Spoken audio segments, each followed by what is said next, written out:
La entrevista a la carta, en diálogo directo con los protagonistas de los hechos.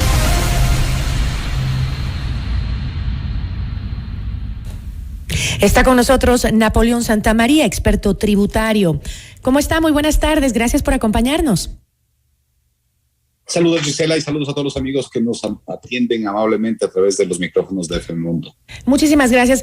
Napoleón, según estimaciones de organismos como la Comisión Económica para América Latina, CEPAL, más del 65% del dinero que ha salido del país sin declararse ni pagar impuestos durante los últimos 10 años ha tenido como destino los Estados Unidos.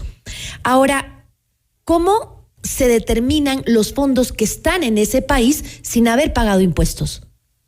Es una excelente pregunta, Gisela, pero justamente lo que tenemos en el país es que, por un lado, sabemos, aunque es difícil cuantificar, pero sabemos que ingentes recursos económicos han salido del Ecuador y que mucho de ese destino es Estados Unidos, por un lado. Por otro lado, la CEPAL ya nos viene advirtiendo durante 4 años que los índices de evasión fiscal en el país superan, antes eran 6.500, 7.000 y ahora están en 7.500 millones de dólares. Es decir, sí tenemos un serio problema de evasión fiscal. Estos convenios, que por cierto hay que decirles, somos el primer país de América Latina con el cual Estados Unidos suscribe este tipo de convenios, nos puede ayudar efectiva y eficientemente para aquello. ¿Por qué? Porque este convenio lo que busca, Gisela, es intercambiar información exclusivamente con fines tributarios. Vale decir, el IRS de los Estados Unidos podrá remitir información al SRI del Ecuador y viceversa. ¿Para qué?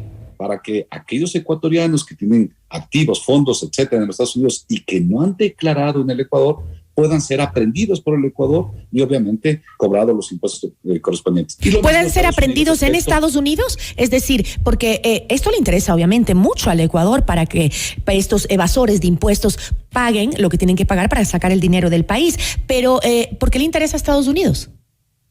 Por la misma razón, Gisela, porque efectivamente también puede haber residentes fiscales norteamericanos que tengan en el Ecuador activos, bienes, inversiones, etcétera, que no hayan sido reportadas en la administración tributaria norteamericana. Definitivamente la mayor magnitud, el mayor provecho lo vamos a sacar nosotros, pero también podremos ayudarle a los Estados Unidos, a su administración tributaria. ¿Cómo funciona esto, Gisela? Funciona de 3 maneras. De forma automática, es decir, las administraciones tributarias comienzan a trasladarse información, a reportarse depósitos, inversiones, bancos, inmuebles, etcétera, de forma inmediata. Es el primer mecanismo automático. El segundo es espontáneo. Si el Estados Unidos hoy día encuentra algo inusual respecto de una compañía, de una persona, espontáneamente lo envía al Ecuador. O tercero, bajo pedido. El Ecuador quiere saber qué pasó con estos fondos de tal persona o de tal compañía. Entonces le pide a la Administración Tributaria de Estados Unidos que remite esa información. Es decir, un convenio muy potente, muy fuerte, que aquí está el reto. Como país debemos saber ejecutar, realmente llevarlo a la práctica el convenio y que no quede hacer que dé resultados, obviamente. Si hay tanto dinero fuera que no va a las arcas fiscales, es importante traerlo. ¿Cuáles son los impuestos que se están evadiendo a la hora de realizar depósitos en el extranjero de manera ilícita?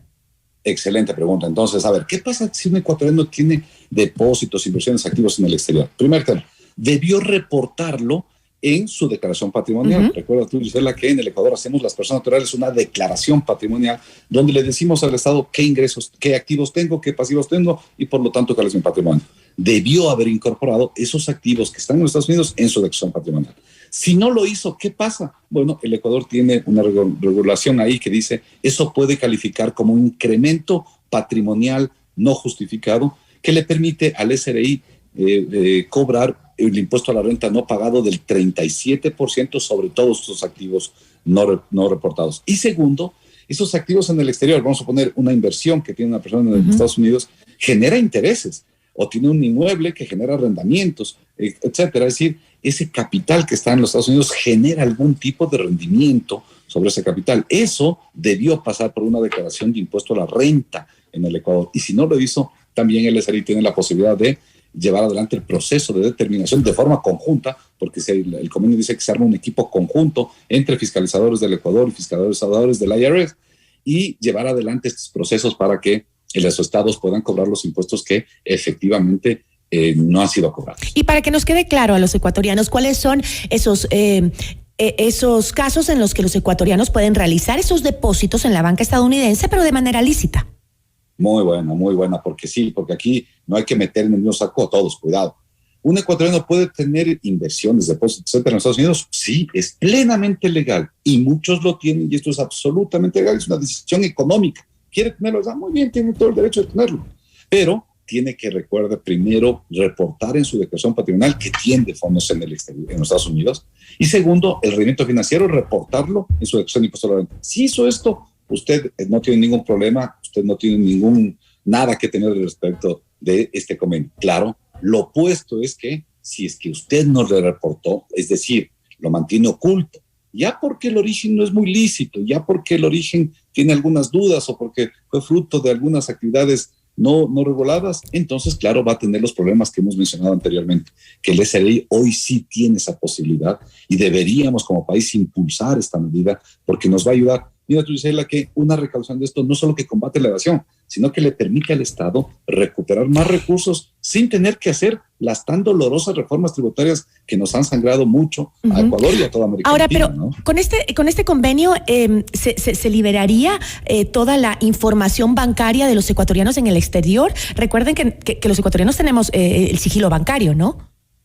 Definitivamente, muy buena pregunta también. ¿Por qué? Porque los Estados Unidos también tienen una reserva sobre las cuentas bancarias, pero cuando se trata de una norma internacional como es la que ayer el Ecuador ratificó, porque, por cierto, Estados Unidos ya la tiene ratificada, solo faltaba la ratificación de Ecuador, esta norma se superpone, se antepone, tiene mayor valor y vigencia que la legislación nacional y por lo tanto ya no es aplicable el sigilo bancario porque hemos hecho una norma supranacional que tiene vigencia y superpotencia, digámoslo así, respecto de la legislación ecuatoriana. Y dos, ¿desde cuándo va a comenzar a regir?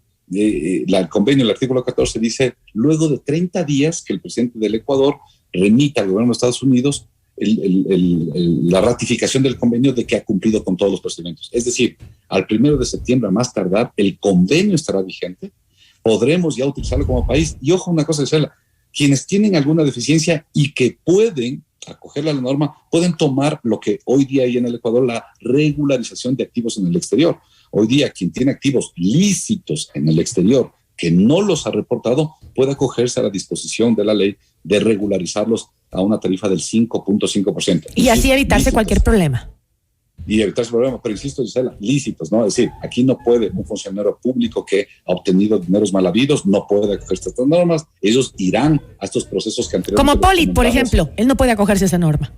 Por ejemplo, el señor Polit, que aquí en el Ecuador le declaró a la Contraloría General del Estado que tenía un patrimonio que no superaba los 200,000 y que allá está... Y que allá paga un abogado de millones de dólares y paga una fianza de ¿cuánto era? 14 millones de dólares pagó la fianza para salir, ¿no? 14 millones de dólares y ahora pide una vamos a ellos no pueden, dice él, así que quede claro, no pueden. Ni funcionarios públicos, ni políticos en elección popular, ni aquellos que hayan sido procesados o estén siendo procesados por narcotráfico, trata blanca, y en general delitos de otra naturaleza que no tengan que ver con la relación tributaria. Interesante. Son buenas noticias. Sí, buenas noticias para el país. Eso sí, como usted dijo, que se aplique, ¿no? Que se aplique el control. Esto es importantísimo, ¿no? Que las administraciones tributarias, el SRI del Ecuador debería ya pensar mandar una delegación a los Estados Unidos, hablar con el Departamento de Tesoro, con el IRS y comenzar a ejecutar para que realmente no sea potente, no sea realmente eficiente a las arcas públicas, tanto cuanto más el Ecuador necesita recursos para sus arcas fiscales. Y ahí sí que va a encontrar bastante plata, porque han sacado como han querido el dinero en el Ecuador, sobre todo aquellos que se lo han llevado de mala manera.